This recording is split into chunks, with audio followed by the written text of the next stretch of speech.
Greetings, my brothers and sisters. Sending gratitude to all of you who are joining in today to accompany us down the rabbit hole of self-exploration through plant medicines. My name is Ryan Sprague, and I'm here to tell you that your frequency is now set and tuned to explore psychedelic medicines and the impact they've made among the countless psychonauts exploring the last true frontier.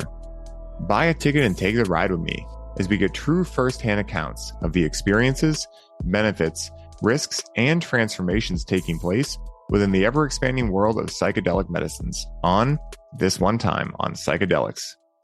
With the ever-growing popularity within the plant medicine and psychedelic spaces, it is imperative that we as individuals who are looking to connect with these medicines do so with the proper guidance and protection.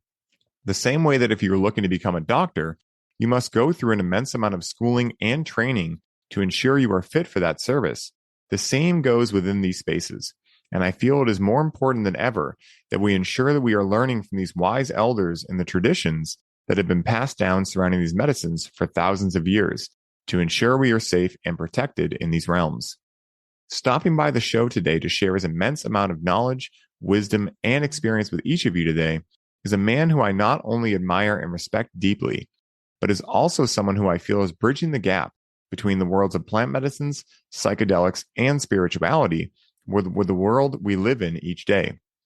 For me, this is something that shows me someone is not only extremely advanced in these realms, but also that they are grounded and able to meet people where they're at in order for them to feel safe in these spaces and receive maximum benefit from these experiences after they've concluded through integration practices. He is a master shaman and the founder of Morpho, which is a center dedicated to providing safe, professional plant medicine retreats consisting primarily of ayahuasca experiences. In addition, he is also a visionary leader, speaker, and author, and is the co-founder of Fullstock, Landslide, and Liquidearth.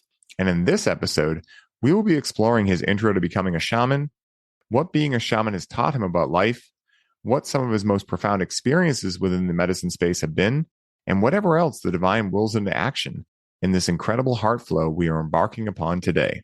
So please put your curiosity caps on and help me in welcoming the one, the only, my man Hamilton Souther to the show. Hamilton, great to have you back, man. It's been a dog's age since I've seen you, man. I know, it's crazy. How's it going, Ryan? It's a pleasure to be here, and thanks for having me on the show. I'm looking forward to this one. Yeah, man, this is going to be a deep dive. For everyone listening, the podcasts always get released at different times, but Hamilton and I are doing a double header today. We just did Highly Optimized. We absolutely rocked it. It was the fastest hour of my life. Couldn't believe it had flown by that fast. And so I'm super excited to continue peering down the rabbit hole in an even deeper fashion in this episode. And, you know, like I told you before we hit record, I love figuring out how people got their start in this space. And especially you know, with shamanism and all of these things, like how did you first become interested in psychedelics and plant medicines? We'll start there before we head into shamanism, but how did you get your start in this?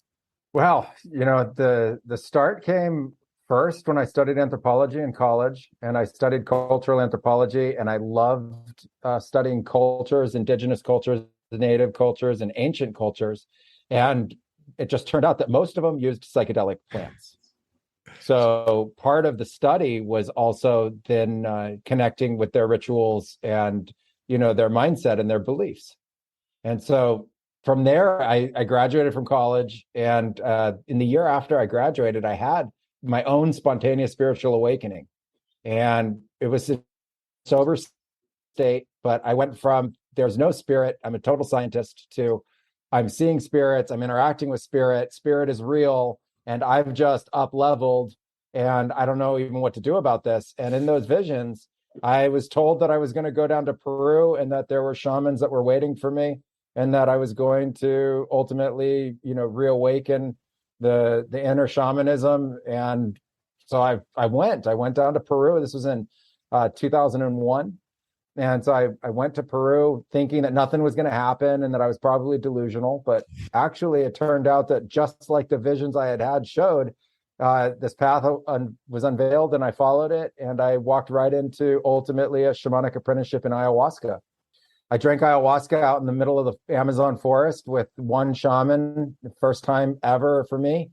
And it was an unbelievably intense experience. It was by far the most intense experience I had ever had in my life. And it was at the end of that experience that I got the visions that I was in the location of where I was going to apprentice. And it was literally as far off grid as you could imagine, in the middle of the forest. And I remember having the thought after that ceremony, one, that I was grateful to be alive. I spent at least half the ceremony swearing I was going to die. That's when you know you're not thinking straight about something. Didn't turn out that way.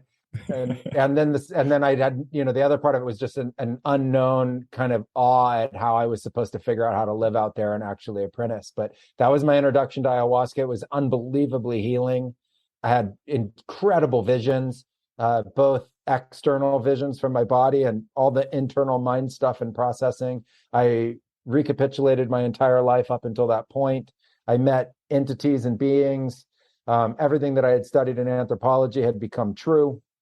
I remember early on in the ceremony when I first started to see the overlays of kind of a pixelated reality and then the sacred geometry overlaying in through and all around the visions. When they took over the forest that was around me, they took over the water because I was outside and I could see the river and the trees that were all around me.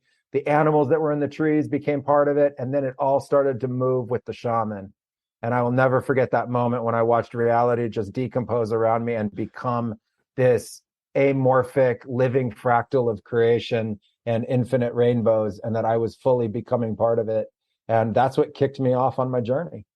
Man, that is amazing. And, it's so incredible to hear these experiences because, of course, when I first learned about you, once again, like I said, in Highly Optimized, it was in cannabis and spirituality and, some of Aubrey's work too. And I hadn't linked together that it was the same person yet.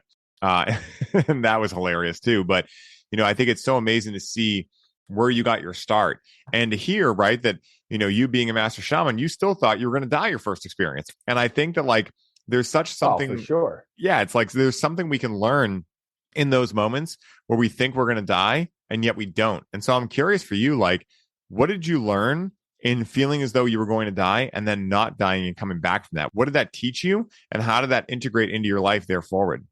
Yeah, the first thing that it taught me was the resilience of life, and that I wasn't even close to life or death in that sense. I was still actually like being born. I mean, I was in my early 20s, but I was literally being born. Like I was coming into life. Life wasn't ending. That was a fear that was inside my mind about living and dying that didn't yet understand the infinite and eternal expression of consciousness and creation. And so I felt I was temporal, and that was the science dying in me. And that was the lack of awareness about my soul that was coming out in my early 20s. And what it did was it showed me how far you can go physically, mentally, emotionally, and in consciousness and actually be still really quite fine. And that the mind can have lots of different thoughts, and that those thoughts are not always accurate, and they're not always real, and they're not always telling me something that is factual. And so I learned because of that how to triage thought and be like, oh, like in the Buddhic teachings, oh, that's thought. Okay, well, what kind of thoughts are those? Oh, those are all these kinds of thoughts. Okay, I can think that way. Oh, I can think all these other kinds of thoughts too. Oh, I can think things that aren't factual.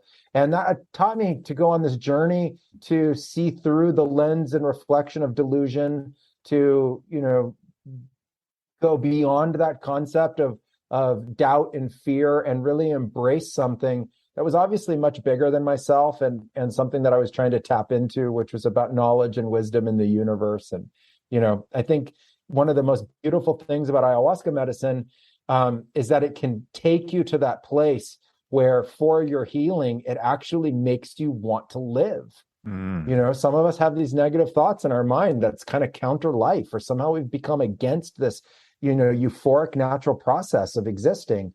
And some people even take their own life, which I think is a tremendous travesty. And it taught me that, to go deeper than that, when that desire for life kicks off, you go through, I'm dying. And then it's like, I don't want to die. I want to be alive. I'm going to be alive. Like, I'm going to live. And it comes up and it starts to get you pumped, and adrenaline goes through your body, which I don't really recommend in Aya because it's so intense, but you feel it. It's like, I'm alive. I'm going to live. And, I think that's one of the biggest teachings, is that it's this power to want to be alive in this positive way, this powerful nature of your creation and your expression of your consciousness that, ultimately can come through that. And ayahuasca is one of the, plant spirits and medicines that's capable of producing that. And so I've always thought of that as something, I've given tremendous respect for. Mm. Yeah, the way that I see many of my psychedelic experiences have been, a sort of factory reset in a lot of ways, right? Where like when you get that objective, viewpoint of life and you realize that you are not your thoughts, you realize that you're not the thinker that's thinking the thoughts, right? You realize that like you're even deeper than that, it can allow you to be reoriented and essentially have a factory reset. And of course it's not a if this then that, right? It's not you take psychedelics, you get a factory reset, but that is the potential that they all hold within them. And I think that in the modern day age where so many people are essentially very diseased in the mind, I think that like Stephen Gray has a new book coming out, How Psychedelics Can Help Save the World, and he's big on saying it's not how psychedelics will save the world, right? It's how they could potentially help in doing that. And I think that like this is one of the main ways I see them being able to help in that mission, is that if the calculations are correct, if you will, with regards to how much longer we have to be able to essentially get our shit together as a society and come together and actually like, start fighting for the greater good of humanity. I think that like there are very few things out there that are able to make that big of a shift that quickly. And I think that's, when we see this rise in popularity with psychedelics right now, it is the slippery slope, because we know that many of the people that are interacting with psychedelics are not being led or guided or facilitated in a way that's actually going to be able to have them have that experience, and they might end up doing more harm than good. And I think that's a challenge too, because I'm a big, person for saying that like not everyone is going to have the opportunity to have a guide, to have a shaman, to have a facilitator. But at the same time, I think it takes a great amount of self-awareness to be able to interact with these types of medicines without that. And I think that many people just lack that awareness to be able to essentially have that positive experience without it. At best, they might just have an experience that is essentially a dream they come back to and they don't really make many changes in their life. But at worst, it could traumatize them even more. And I'm curious for you, like, have you seen like that happen to people, right? Like that traumatizing happen. And if so, is there a way that you found to move through that? I imagine this is much of what you do in your shamanic work, but I'm just curious for the listeners, that maybe have gone through one of these experiences, like what your kind of first antidotes or steps would be in being able to give them some wisdom to move through that experience. I think that's a whole thread to unpack that's like vast, just super vast. First of all, I don't believe in a good trip and a bad trip. Mm. So that's the very first thing I would do, is just take that box and take that framing away from it. If you've had a bad trip and it's still reverberating through you, you have yet to learn everything that thing was teaching you. So you're still in it. You're still in the game. Often in ayahuasca shamanism, you have to actually go back to the plant and fix a lot of stuff that went down in the previous experience, because that was how it's going to teach you. And that takes a tremendous amount of courage, because most people are like, I'll never go back to that. There's no way I'm not going to go back to that. And then you always have to remember the plant has something else up its sleeve for you. It's not going to be the same experience, right? One of the important things about these kinds of podcasts and getting the word out there as this expansion's happening around the use of psychedelics is, just the basics, so that if you are going to be in a self-guided situation, you know what to do. And funny enough, that the same basics are what apply after, post, as they did before. So, go to your heart, start there. Okay, we got to find the heart again. We got to balance in the heart, our source of infinite love and our infinite grounding to the multi-D reality. Like, the body can ground us physically, and you can do like a sitting meditation, but it's the heart, when everything goes multi-D, that keeps you centered, right? So let's go back to the heart, and we can right now. Let's get all the good and the bad and all the freaky, weird, terrible aspects. Let's let all those go, right? Let's start invoking, which is just calling to you. Like, it's like if you wanted to call a horse to you, that's invoking. So calling to you all the goodness, all the high energy, all the high vibration, all the centeredness, all the support that you possibly can. And, if you can call it directly from nature, even better, because it's always around you. It's in, through, and all around you. So your nature is your absolute saving grace in all of this. So embrace that nature. Tell the mind to chill out, like get the inner voice working in your favor. Like, okay, brain has been stimulated by this experience. Brain is not the same anymore. Brain will never be the same from one experience to another, to another, to another, to another. It's an evolution. We're using these substances as ways to support the evolution of the brain and the mind. So now I want to actually balance the left and right hemispheres. Like, I can do that from the heart. Let's get some brain balance going. If I feel like I've been, moved in a psychedelic experience into a state of imbalance, I don't need the next ceremony to be massive mind exploding things. I actually need it to be really integrative.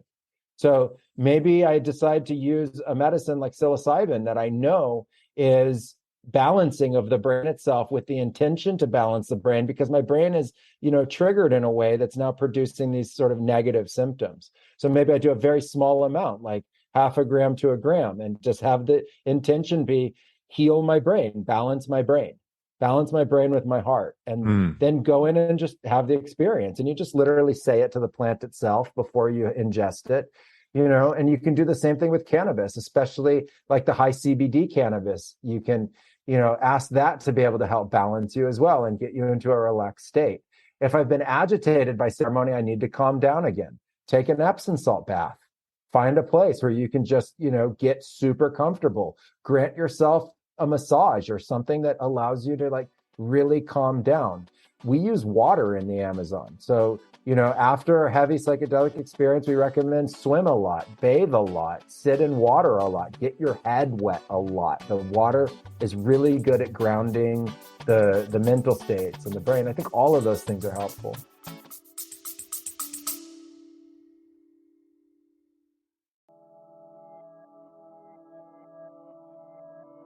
Hey, everybody. I hope you're enjoying the show. I wanted to take a quick moment to let you all know that the doors are officially open for the Conscious Cannabis Collective. And as such, this is the last week you can sign up and receive all of the bonuses we're currently including.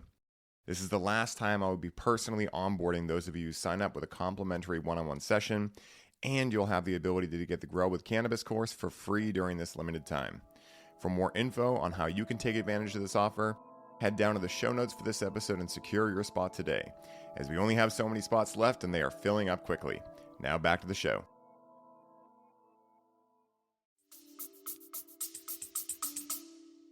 What is up, everybody? I hope you are all enjoying the show, and I wanted to stop by real quick and share a little bit about our latest podcast sponsor, Freedom Builders. Now, Freedom Builders are a team of graphic designers, website creators, videographers, social media marketing experts, and coaches that build out your custom online business from A to Z. This is a done-for-you service, which means they do the work for you while you get to put your focus back on what you love most, which is coaching your clients and bringing in sales. Now, as a former online fitness coach, Mike knows where your struggle points are and exactly how to help you overcome them. This is why he created Freedom Builders, so that you can scale your business while protecting your time and your energy. Now, you guys know that delegation is a business superpower, and you can activate this superpower today by scheduling a complimentary call with Mike at freedombuilders.com, so you can start building the freedom that allows you to take your business to the next level. Alex and I recently connected with Freedom Builders for our Connect with Cannabis build out, and we could not have been happier with the results. With Mike and his team, they were able to go through an outline and create a personalized program for our experience, develop our brand identity, build and design a custom branded webpage, professionally edit our program video content, custom design all of our slide presentations, automate our email marketing sequences, create a seamless payment system for our offer, design unique infographics for our social media content, and guide us through our proven launch blueprint to generate organic leads through our social media. So if you're a coach, facilitator, or healer listening to this ad right now, and you are looking to put freedom back into your life, once again, go to freedombuilders.com and book your complimentary call today. I hope you all enjoy the rest of the show, and I'm wishing you the best day ever. Yeah, those are beautiful, beautiful tips. And, it really reminds me of a lot of the stuff that has come to me rather intuitively, especially in my coaching work, which is I tell a lot of men specifically, because I find men have this challenge more than women right now, even though women are living in a masculine dominant world too. But, I find that for many men, they are putting the cart before the horse. They're putting the brain before the heart. And I think that what I tell everyone is that, hey, if you have that time in the morning, right? Because really, I view all of life as a ceremony. It's not simply when I'm interacting with medicines that it's now a ceremony. Like, how can I create my life? How can I create a ceremony out of my life? And so what I tell everyone is, one of the fastest ways to be able to get more in touch with who and what you truly are and figure out what's in alignment for you is give yourself some time each morning to do some yin practices, to get in touch with like what your intuition is telling you. And then from there, click the brain in the drive to actually get what your heart is telling you done. So like, for instance, maybe you tune in the morning and you're like, oh my goodness, I really want to create this amazing episode with Hamilton. And, I want to make sure that, the intro's got everything, and I want to make sure I have cool questions ready. Okay, cool. That's what your intuition's telling you. Now have the brain go actually figure out how you're going to get that done.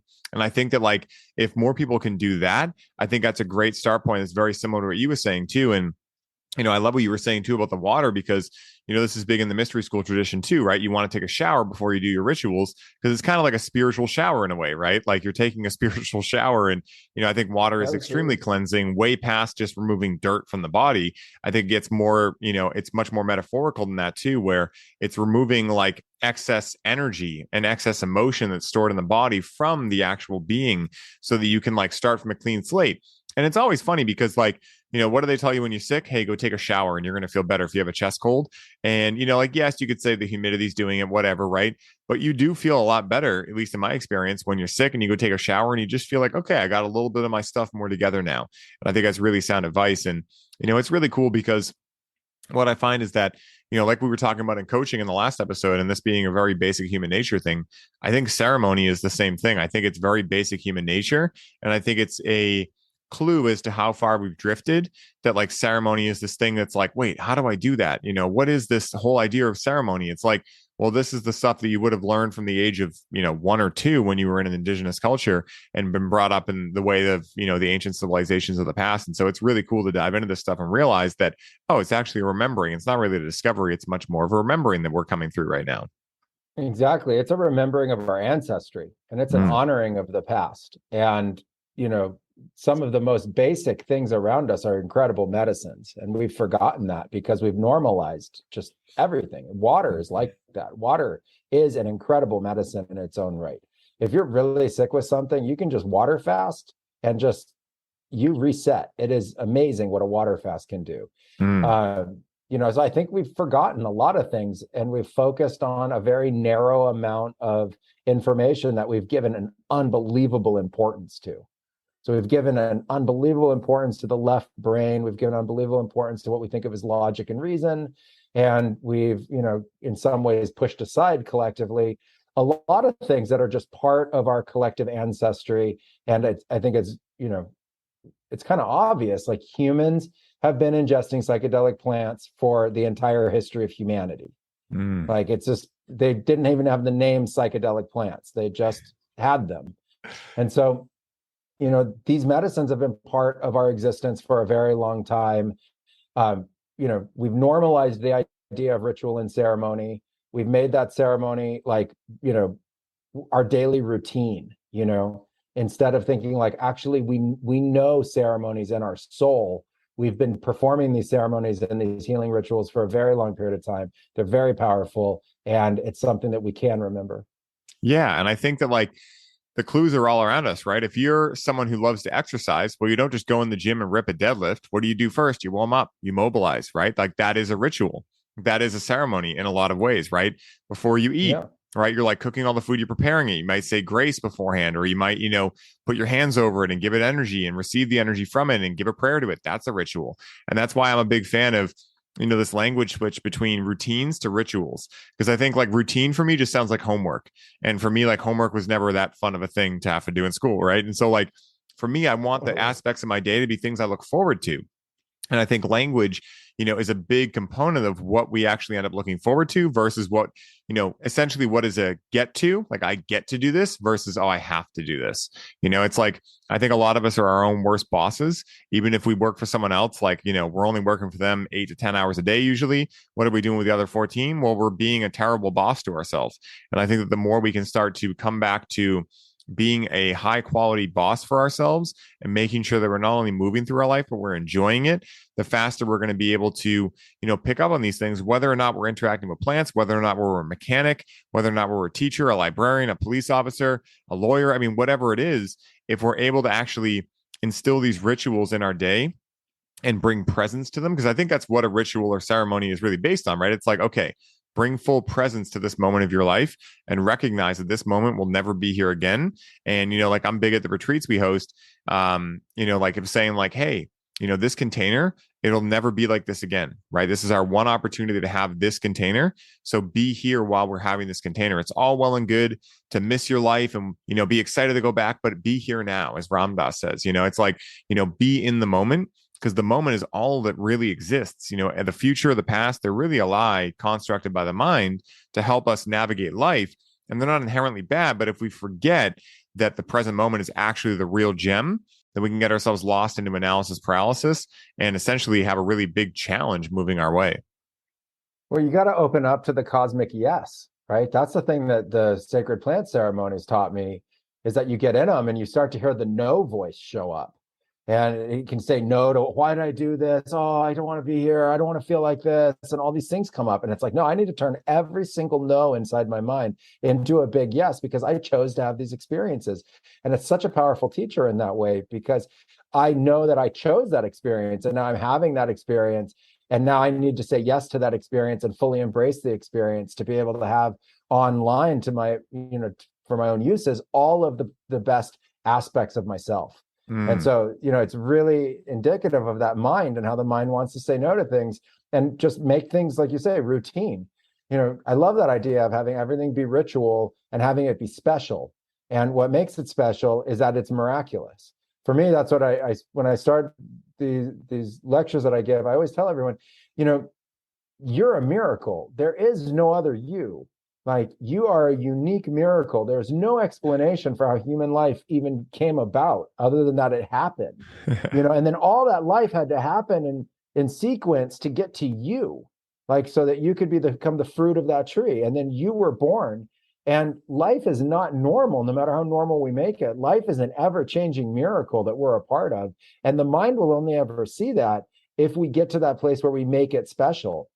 And that's what's important, is that we make it special. It's not someone else told us it's special, not somebody else, tells us, oh, you got to do it this way or that way. It's actually something that you embrace within yourself and you make it special, whether it's something that you think is super mundane or whether it's something that's, a one-off thing that's like that container that you're building in that moment, which I totally understand is unique in that moment and will never be built again.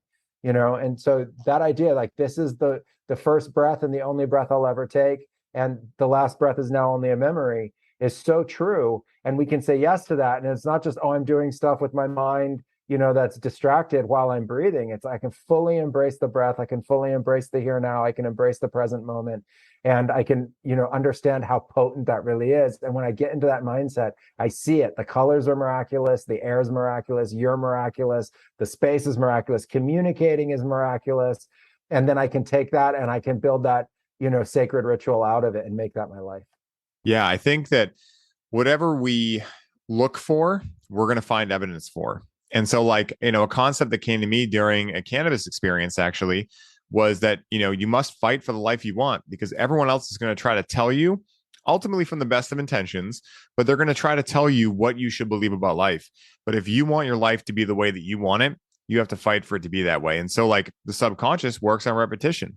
So the same way that it might have learned to be anxious in social situations is the degree to which you can train it to not be anxious in social situations by reminding it of how amazing it is that anxiety helps you feel alive, right? You can reimagine anything you're going through on your own terms. And I think that, like, that's like part of the quote unquote power that we have not been taught we have in a big way in society, especially Western societies. And I think that's one of the biggest aha moments that I find people get in a psychedelic experience is like, wait a minute, I can choose how I feel about a certain situation.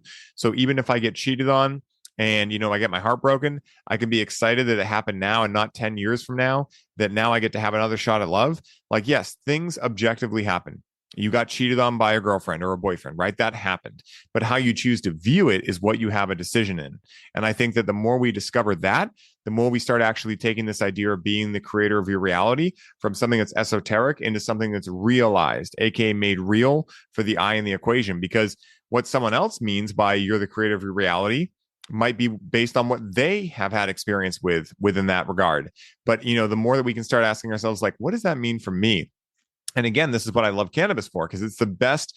It's one of my I'll put it this way. It's my favorite contemplative medicine in the world, right? Because I can simply make an intention of something that's on my mind, and then I can interact with cannabis, sit in ceremony, and just contemplate on that idea. And it's kind of the idea that, like, I've found that even in a completely sober state of reality, if you take a word like meaning, right, and you say that over and over, about the 10th time you say it, your brain's going to have this weird reaction of like, is that even a word? Am I saying that right? Like, and if you're looking at it too, it just completely doesn't even look like a word anymore. Well, if you do that with a specific intention to reimagine something for yourself, I found that to be really powerful. And I found the plants to be great teachers in that, because again, when you're interacting with, say, cannabis, at least you're moving into that right brain hemisphere of like, what does that word mean as an experience, not just as a word that you can write down, that has a textbook definition. What does it mean to you? And I think that when we start encapsulating that and providing it to all of our life can have some grand awakenings as a result of that. And I think that, that's something that I'm so passionate about in my own life, and being able to illuminate for other people, probably through the show, talking to people like yourself and being like, yeah, you guys can have whatever you want. And I think that, there was one experience I had with my partner where we had done 5-MeO DMT. And I think I'm curious to hear your thoughts on this too, if anything comes up, but like, I think there's more research needed on 5 specifically. And I don't know if this works with every other medicine. I haven't found it with anything else except 5, but like, if you interact with 5 and then say a month later you interact with mushrooms, they're way stronger. LSD, same thing, right? I know 5-MeO and combo have a very deadly interaction together, but I think that, like, for me in this experience, we went so far. It was like we ate 30 grams of mushrooms. Like, it was the strongest thing ever. And we did a 10-gram tea together, and which we had done plenty of times. And of course, like, just because we had done it plenty of times doesn't mean it was going to be the same way. Maybe it was just a perfect situation, and that's what I needed at that point. But it sent me so far out, and I was having a blast. Did not recognize that my girlfriend was stuck in a loop. She just kept for 4 hours straight. All she kept hearing in her mind was, let go and trust, you can have whatever you want. And she said it was amazing at first, but after about the 3rd hour, she was like, oh my God, will this ever stop? But coming out of that, I mean, she had 4 hours of intentionally focusing upon that mantra, and it literally changed her subconscious after that. And now she understands that, like, hey, actually, to get what I want, it's equal parts doing, but it's also being as well. Because like we talked about with that feminine and masculine thing, it comes from that idea of, and you walk into your day knowing that you can let go and trust and have whatever you want. Well, then if a challenge arises, you're like, all right, this is part of the process. It's not, oh my goodness, this challenge, it needed to be this other way. And you start living in this like warped reality of, it shouldn't have been this way. It shouldn't have happened that way. I mean, I had that when my father passed, like cannabis helped me come to the point where I was like, you know what? I might believe that this wasn't the way it was supposed to be. I might have believed that he wasn't supposed to die now, but guess what? He is. So I can either sit into that and accept it, or I can spend the rest of my life, wishing that it happened a different way and not actually tuning into what really happened. And so I think that's really cool, being able to have this belief of like, you can let go and trust, you can have whatever you want. And even deeper than that, that literally you can choose how you respond to situations in the moment based on what you choose to believe about that situation. It's really empowering. Yeah, no, I totally agree with that. I mean, and ayahuasca has been known to, really scrub the ends of the synapse on the sides of the synapse, on the neurons themselves, and literally make you more receptive to your own neurotransmitters. So that science has been done, and the people who use it know that before there was ever science, that's exactly what it was doing, right? So you just know, like, call it whatever you want. Like, wow, my brain's working better. Well, why, right? Like on the molecular level, there's a change that's taking place. And it has to do with the way that the neurotransmitters dock molecularly in the brain, and then the experience that ultimately creates. I would love to see more science done on 5 that would, show what's going on with that. So I know from the Amazonian experience that literally your brain is reset. And from that, then when you use other substances, it's a completely different experience. It's not just that the other substances themselves do something to the brain. It's that life does something to the brain. Life kind of oxidizes the brain. So you think of it kind of like you got super shiny metal, and then it starts to get tarnished over time. That kind of naturally happens to the mind, just through the nature of environmental toxins and the experiences we have and the charges that we deal with energetically, in our lives. And so that reset is so important. And then it's as if, everything's happening for the first time. It's like I'm seeing colors and new colors for the first time. I'm experiencing temperature in a new way. It's like that rebirth kind of moment. And so I know from the Amazon that's possible with the plants. And I think you probably, with the experience with five, had something like that. I also like what you said about, being careful around the different interactions. It's not just mix everything together. You have to be really smart about this. In reality, a lot of our ancestors died so that we could have this knowledge, right? And there's so much fear over using the plants and having it potentially in some way lead to death. Well, there's a lot out there to teach you how to do this safely. So embrace that. Like, I went and learned how to drive a car safely. Embrace that. Like, a lot of people put a lot of effort into making cars safer. Understand the value of that. And that's something that we always, shared with people, is like, hey, it's not a crapshoot if you know how to use these substances. It's not some new research that's happening. It's that science finally agreed to embrace the same tools that they used to figure everything else out that they figured out to now work on psychedelics. Like, they got over a stigma associated with it, and sociocultural manipulation that took place for a period of time. Otherwise, there would have already been 70, 80 years of study, 200 years of study done on this, with the scientific method. So I have to move beyond the nature of that stigma, and that's happening gradually, little by little, which I think is super important too. But the way we move beyond it faster is, as a community, to represent using this in a responsible way for medical purposes and mind expansing, consciousness enhancing purposes. You got to show the good of it, right? So all the propaganda has been about all the bad of it. Well, we all have to come out and say, look, this is the good of it. But yeah, we understand that there's a negative side if it's used improperly. So yeah, it has to be done professionally. You need to learn. But the beauty is that there's now a lot of information out there, at least about the core basics about how to stay safe. Now, if you're really passionate about it and you want to go beyond those basics, you can. And then you dedicate more time and more study to it. And then you can really get into using not just set and setting, but also intention. So you have set, setting, and intention, and you have dose, and you have what you've been doing beforehand. You have the pre-dieta. You have a period of time before going in where you prepare for it. You have the post experience where if anything happened within it, you can correct that as you're going down. It's a course correction along the way. It's not that you're just stuck with the experience itself. And then you really are utilizing these substances as medicines for the purpose of consciousness enhancement and for actually healing physical, mental, emotional ailments that then can, truly magically be healed in an incredible way. And what I loved about the Amazon was that even when one of the first things I learned in the healing practices with ayahuasca was to know when it was supposed to be ayahuasca that was going to be used, or all of the other plants, or it was actually something that you would send somebody to a hospital for. And so they had already embraced Western medicine, but they had embraced it where it was effective. So it wasn't the only tool.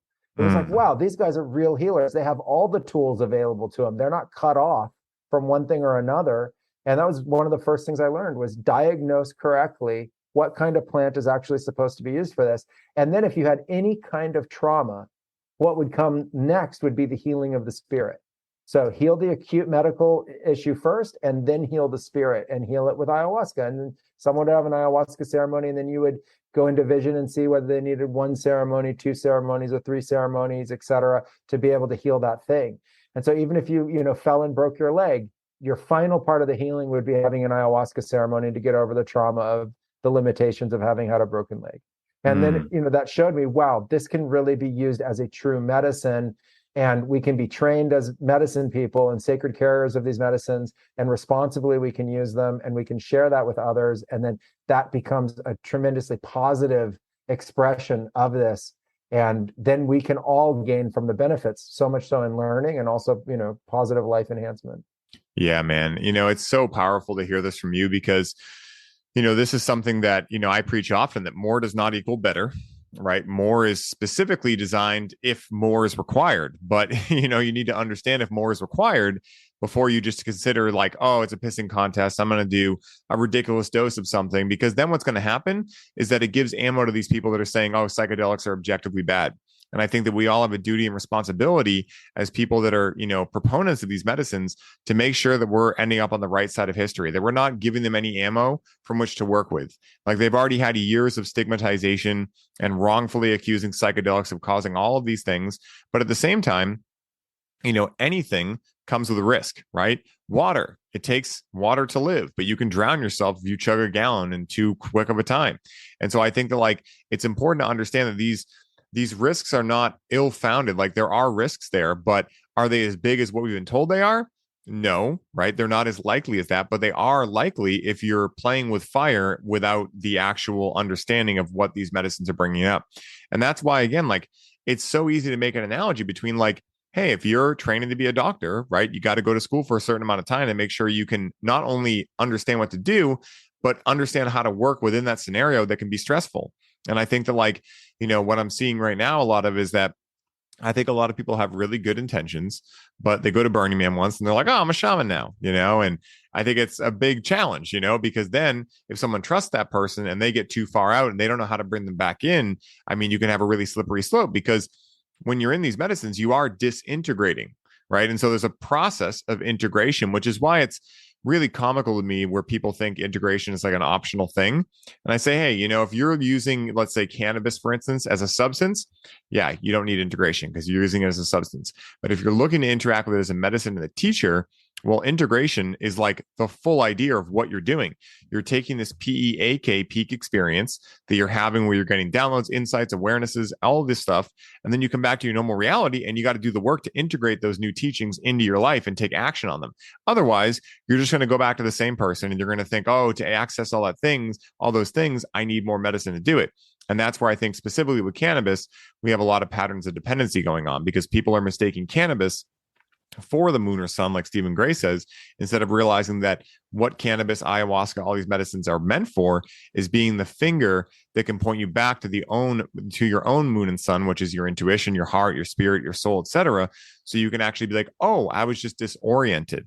It wasn't that I, was off path or whatever like that, or that I was bad or any of these things. It was just I was running a malware program in the mind, essentially a virus, that now that I've been able to have a virus removal software, well, I need to make sure I go into my computer and make sure there's nothing left there. And then I'm integrating like, okay, what website did I go on to get that virus? Okay, I'm not going to go on that website anymore.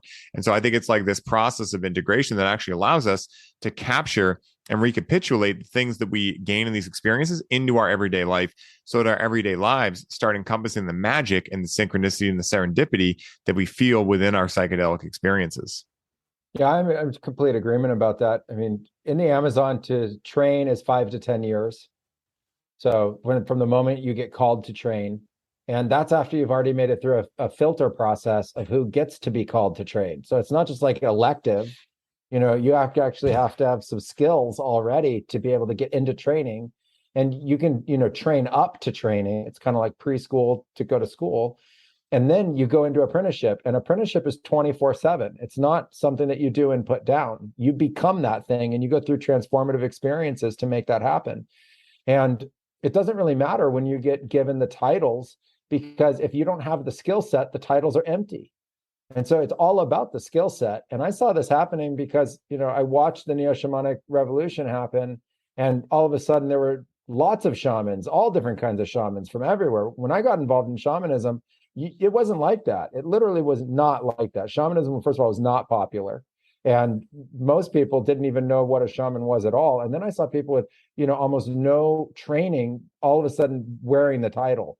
And I thought, okay, I understand. But, in our lineage, you get the title in a serious way when you've been through a significant amount of training. And that training takes a long time. And there's a purpose behind it because you evolve and you mature. And it's the role of a shaman in the traditional sense is not a glorified sitter.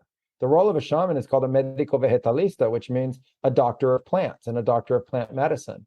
And so you have to actually learn all of that plant medicine. And that's akin to going to naturopath school or, learning about herbs and taking the time to actually really get to know the plants. The difference is that you don't learn from books, you learn from the plants themselves. So that requires lots of ayahuasca ceremonies to study all of these different kinds of plants. We ultimately study, 50, 60, 70 different kinds of healing plants that get used for a variety of reasons, some psychoactive and most of them not. But they have, different kinds of compounds and chemicals that are important in them for the kind of healing that they're going to provide. Most of them are used in the form of tinctures or poultices, et cetera. We have to be responsible now about, the work itself, because more and more people are going to be experiencing this. So it doesn't help the world to have a lot of people taking on the titles and then degrading the nature of the actual knowledge that sits underneath those titles. So, I love seeing these sitter programs come out where the people are actually called sitters, because they don't need an other kind of title to express the work that they're actually doing, and that's a very important role. In our ceremonies, we always have helpers that are trained to be able to be in medicine with us and help in that space. And we have helpers that are not in medicine that are also trained to just be in the physical space. And that's what gives us the elasticity in the room and the capacity to not have to do all those roles ourselves. But the place where we most see that take place is the operating room, right? That's where you see a surgeon who's operating and they have assistants who are in there who really know what's going on. Then they have other people who are going, helping to maintain the space. And that's actually part of the traditional makeup, to be able to have the real master shaman there who's doing and performing the nature of the healing work with help and support for that ceremony itself. And the purpose of that ceremony is medicine. It is healing. People come for exploration and spiritual growth and development, but they look at that as a medicine practice. And so there's always the sacred intention to the ceremony. It's never, we're just taking this as a substance or this is a drug and we're going to party with this thing. It's they love parties. Don't get me wrong. It's not that they're anti-party. They just party on other stuff. They don't take their sacred medicines and party on sacred medicines. What they do is they have massive parties where they make party substances. And then when they're done with that, they go and they take their sacred medicines and they treat them in a very sacred way. And that helps protect the plants themselves from the people and misuse. And it also helps protect the traditions that were formed literally over thousands of years, which I think is incredible to think about. Just as an aside, that you have like 2,000 years of since Jesus walked the earth, and little less than that of Christianity. But there's an unbroken tradition of ayahuasca ceremonies since before the birth of Jesus. So ayahuasca was being practiced pre-Christianity's, emergence on the global, playing field. So I love to put it in that perspective. This has been ongoing for thousands and thousands and thousands of years. Christianity's been around for 1800, give or take. And now you see, wow, there really is, a long tradition of this getting built. And there actually is a rationale behind the training that goes into it. And, it's okay. I think facilitation and individual guided experiences is possible to have positive outcome if you know what you're doing. But it's also important to understand the limitation on that. If you're not ready to help somebody through literally any possibility of what would happen if they had a hero dose, don't let them have a hero dose. Like, it's not necessary. It's literally just not necessary, but it's like the metaphor of going to the gym. You don't show up at the gym and start deadlifting 500 pounds, right? Like, the bar's enough. I don't need to add weights to the bar to look cool. Like, I don't have the lower back for it, right? It's the same thing with these substances. You gain, they call it creando cuerpo in the Amazon. You build body for it. You build the mental, spiritual, physical resilience to be able to have larger doses. And then you only use them for training. You don't use them to show off. You have a larger dose for a very specific reason. And then you actually go back to integrating that with smaller doses. And so it's not like drinking full cups every night for hundreds of ceremonies. It's actually like, I have this massive 2-3 ceremonies, and then I have 10-15 integrating ceremonies, and then another series of massive ceremonies, and then integrating ceremonies. And that can go on for, years and years and years. I trained for over 13 years, just straight from the time that I started. It was a passion of mine. I loved it. I loved the lifestyle of training during that period of time. Like, I was so into it. It was what I wanted to dedicate myself to. But even then, it wasn't about more and more and more bigger doses. It was more like, what are we doing today for the training? How are we training? And how we trained was just as important as the dose. And one of the most intense experiences of my life was the day the master shamans handed to me the bottle and the cup, and they said, serve yourself. Because that was the moment of absolute responsibility. And already been through heaven and hell and the good and the dark and the light and the bad. And I'd already been through it all. And now I was sitting there like trembling, like, I got to do this to myself. Like, no one else is going to pour for me and sit for me. And like, the responsibility is entirely on me, And so that's something that you actually build into, and it, requires a lot of humility to understand how intense it can really be. And, I think we have that capacity to share that with each other. And it's super important that we always keep that in mind around the nature of psychedelics, because literally too much is too much. I mean, it sounds kind of silly, but too much is too much. And so you don't never want to find yourself in that situation, and you can ultimately grow into it, We also said that you got to learn how to big wave surf. So if you're going to go big wave surfing in consciousness, you need to learn how to do that. It's not responsible practice to, quote, not come back. Like, you always have to know how to come back. Yes. Like, that's not an option. That's just not an option. Like, it's not an option to have a bad trip and end in a bad trip. You have to go into the darkness and you come out in the light. You have to know how to get there, and you got to talk yourself through that. We've been through the spinning where you get like a mantra and it's just spinning, and sometimes it's disjointed. You learn how to get yourself out of that, even if it takes 4 hours. You get out of it. You don't stay there looping forever, right? Like, there are the nature of teachings that will do that. These are skills that you learn over time about how to facilitate for yourself and facilitate for others. And it's a tremendous responsibility, and it's a tremendous honor to take on that responsibility and really do the training. And then, really gauge the nature of the experience that you're offering people. Right? Like, you don't want to offer them the totality of the infinite possibilities of that experience if you can't guide and actually handle that. That's when travesty occurs. That's when, like, really sad things occur. So you want to be able to handle that in a way, if people want to get together and have a chilled out experience, set it up to be that way. And so that's all within our capacities about how we actually navigate dose, the intention that we use, the set and setting, the purpose, the understanding. That's how we set it up. The other thing that people often don't do is, since they don't know the origin of the psychedelics that they're taking, they just take them thinking that what they're taking is the same thing that they took before. No, unless you know how to make it and you know exactly what's in it. And we have an unbelievably complex, amazing ritual that goes with how we make consistent ayahuasca from one batch to another, to another, to another, to another, to another, so that we know how strong it's going to be. That's an unbelievably amazing ritual. If you don't know that and have that, you need to test that. And the way you test it is with, what you would think of as microdosing. The way you test it is little by little by little. So it's not just, oh, this is the night I have to do this. Oh, I'm just going to take it and see what happens. But that's not safe. Like, that's just not very smart, and that's not safe. And maybe it turns into the best night of your life, but it's a crapshoot. Maybe it turns into a very, unbelievably negative experience that takes a long time to get out of. So, first test that stuff and understand what you're actually working with so that you can appropriately gauge it. And then you can do that process called creando cuerpo. And then you really will realize, wow, after 5 years, I'm way better at this than I was after the first year. After 10 years, I'm way better than I was at it after 5. Now I'm, well over 20 years into basically a continuous exploration and practice. And I can tell you, I know a lot more about it now than I did back then. I was offered a book deal when I had 30 ayahuasca ceremonies of experience. I was supposed to become a world expert on that by that time. The shamans I worked with weren't even interested in looking at me until I had 1,000. So the Western people were willing to give me a book deal at 30. I rejected the book deal. My own teachers wanted me to get to 1,000 to then rate me. It's amazing, man. And like, one of the things, or a couple of things that came out for me was, one, psychedelics are not the place to play Russian roulette, right? Like, again, like, your lease on reality is probably the last thing you want to play Russian roulette with, right?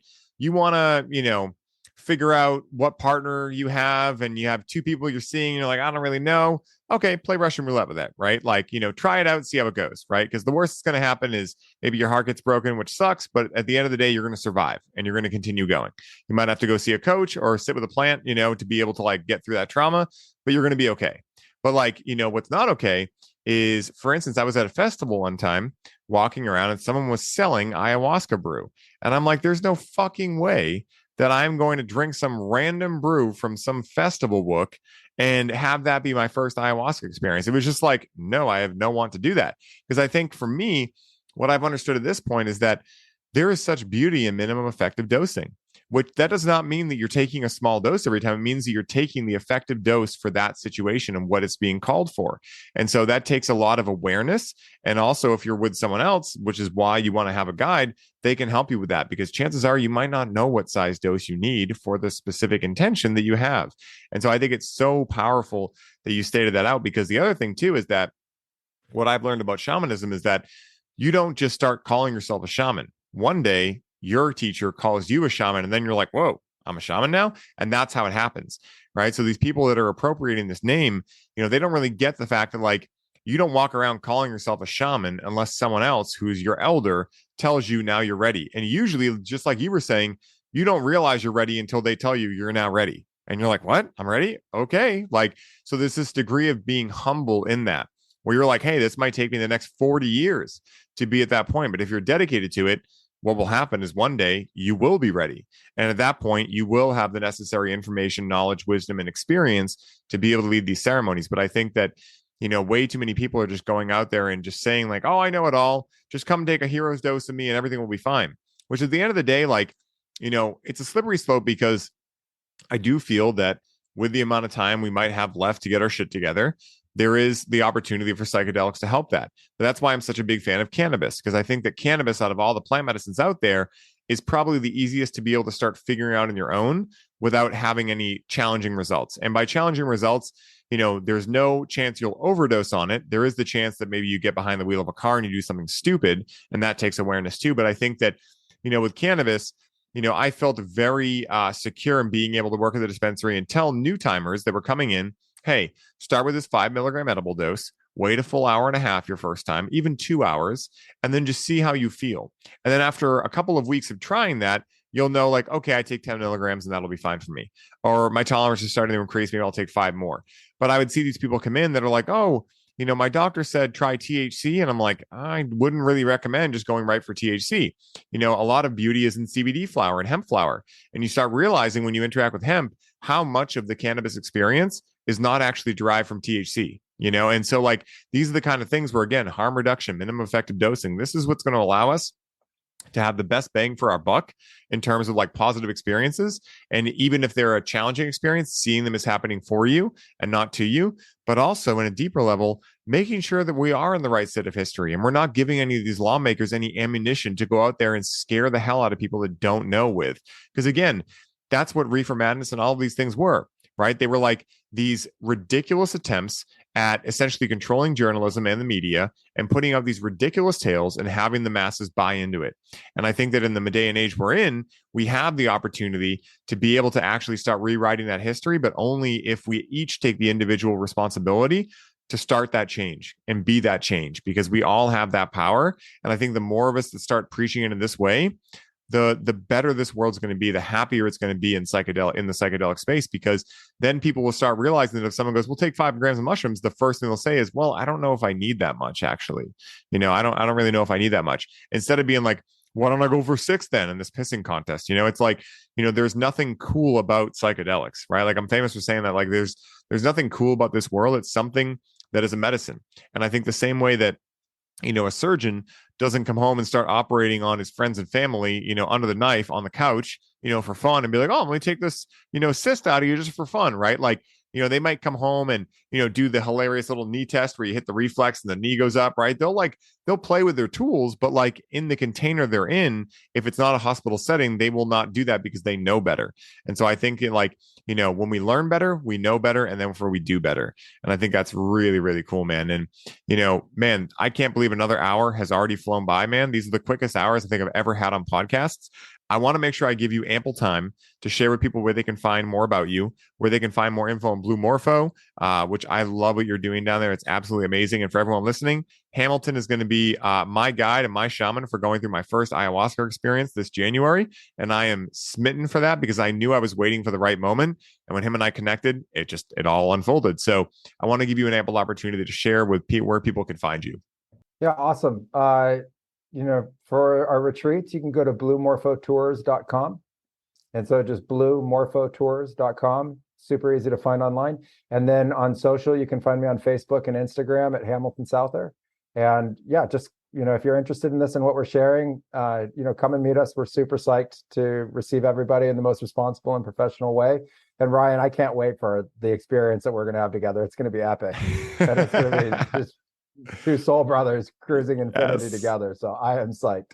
Oh, I am so pumped, man. It's like, I'll say it again. It's like I've heard, obviously I'm in the space, so I've heard about ayahuasca for years now, but I just knew I'm like, I'm going to wait for that. And so when you had, when I had met you, I was like, oh my God, this is what I've been waiting for. And so I am so, so excited for it. And my last question for you, Hamilton, is this.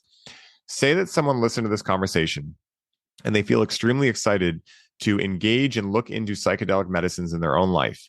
What is the one piece of advice that Hamilton Souther would suggest to allow them to use the proper discernment in choosing whether these medicines are right for them and their experience of life? I think the medicines find you, and it's a calling. And so you listen for that. It's a listening, it's a receptivity. It's not just the action doing, it's first a receptivity, it's a checking inward and receiving and see if it's calling to you. And if it is, then it's an investigation and an exploration into the right set and setting, time, and people to participate with. It's not just a quick happenstance. I mean, for some people it can be. It could be, they're at a concert and somebody passes them the joint for the first time or something. Like, okay, I get that kind of experience. But if you want to be really mindful about this and you want to really take it seriously and have literally stack the deck in your favor for the most positive medicine-based experience that you could have, that's what you do. You listen and then you research and you let it become a reality for you. And the beauty about now is that there's a lot of people in the world doing really good things. And so it's available. So if you want to take it seriously like that, that's the best way that we know. I will take nail in the head for 500, please. All righty, guys. Was that an amazing conversation or what? I am constantly amazed at how much I learn and pick up in these episodes, and having the opportunity to interview a man who has done and continues to do so much positive work in the space of plant medicines and psychedelics alike, to not only provide safety and professionalism within these spaces, but to also be a protector for these plants that is using his voice to ensure these medicines stop being stigmatized and begin being seen as the sacred medicines they truly are, is something that I am beyond grateful to be able to showcase and play a part in by having him on the show. Hamilton is truly not only amazing at what he does, but is an amazing soul whose intentions help remind me of why I am so dedicated and devoted to these spaces myself, and how important it is to be doing the work that we are each doing in helping the world at large reimagine what these medicines are and the role they can play in our experience of life. For any of you who are looking to find out more about Blue Morpho's upcoming retreat dates and all of the other amazing things Hamilton is creating, make sure to hop over to the show notes of this episode to discover all the ways you can connect with him and find that info. Hamilton, thank you so much for sharing your time, wisdom, and experience on the show today, for being a leading voice behind the reimagining of these plants in order to reverse the stigmatization that has so wrongly been associated with them, and for being such an amazing, heart-centered individual whose light emanates out of every cell of your body for the world to charge their batteries off of. And until next time, my friend, may your journey be smooth and full of light. Aho.